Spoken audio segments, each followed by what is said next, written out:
అతి తక్కువ వడ్డీ రేట్లకే పొందండి Punjab national bank home loans, car loans. Zero processing fee, zero documentation charges. వెంటనే మీ బ్రాంచ్ ని సంప్రదించండి.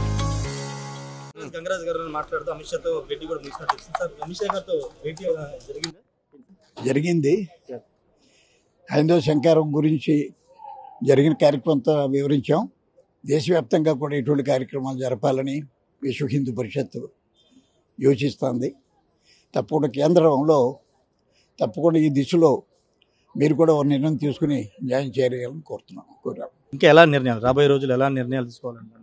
ఏంటంటే ముందుకు సాగుతాం. ఇది బిగినింగ్. రాష్ట్రంలో దేశంలో మొట్టమొదటిసారిగా ఆంధ్ర రాష్ట్రంలో ఈ కార్యక్రమం జరిగింది. బ్రహ్మాండంగా జరిగింది.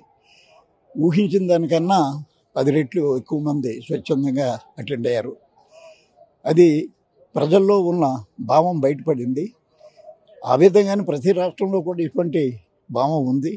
ఇప్పుడే మరి హైదరాబాద్లో కూడా ఇటువంటి జరగాలని సంజయ్ గారిని అడగటం జరిగింది. వారు కూడా తప్పకుండా మేము కూడా చేస్తాం, ఆదర్శంగా తీసుకుందుకెళ్తాం. మేమున్నాం, కావాలని మేము కూడా ఏ విధంగా జరిగిందో అది పూర్తిగా మీకు కూడా మా వంతు కృషి చేస్తామని చెప్పడం జరుగుతుంది. వాళ్ళు కూడా తప్పకుండా ప్రతి ఒక్కరూ అప్రిషియేట్ చేస్తున్నారు. మీకు తెలిసి ఎలా జరిగిందో, ఎవరు ఒక నాయకులు లేకుండా ఎవరు స్వచ్ఛందంగా వారి డబ్బు వారు పెట్టుకుని రావటం, 4 లక్షలకు పైచరికి వచ్చినా కూడా ఏ ఇబ్బంది లేకుండా ఎవరింటికి వారు సురక్షితంగా, ఇదే దైవ కార్యక్రమంగా భావించి ప్రజలంతా వచ్చారు. చాలా చాలా సంతోషం. Thank you. తిరుమల లడ్డు వ్యవహారం గురించి ఏమన్నా ఇష్యూ నడుస్తుంది? నేను హోంశాఖ కూడా ఒక రాష్ట్ర ప్రభుత్వం లేఖ రాసినట్టు తెలుస్తుంది. దాని మీద డిస్కషన్. దాని గురించి మాట్లాడడానికి టైం లేదు కదా. వారు ఇచ్చింది 5 నిమిషాలు. 5 నిమిషాలు కూడా డీటెయిల్గా మాట్లాడారు. పర్సనల్గా కూడా కొన్ని విషయాలు అడిగారు, తెలుసుకున్నాం. దేవాలయాల గురించి జరుగుతున్న కార్యక్రమాలు చెప్పాం. ఇంకా బలంగా బీజేపీ పోరాడాలి ఆంధ్ర రాష్ట్రంలో, దానిపైకి తీసుకురావాలి చెప్పాం. హైందవ శంకారం ఒక బిగినింగ్. ప్రతి ఊళ్ళో కూడా ఉత్సాహం వచ్చింది. దాన్ని ముందుకు తీసుకెళ్తాం తప్పకుండా చెప్పాం. అంటే కేంద్రం రాష్ట్రానికి ఎన్నడూ లేని విధంగా నిధులు కేటాయిస్తుంది. అమరావతికి, పోలవరానికి ఆ అంశాలు ఏమన్నా ప్రజలు బలంగా తీసుకెళ్ళాలి. అది ఆ విషయాలు రాజకీయాలు మేమేం డిస్కస్ చేయలేదు.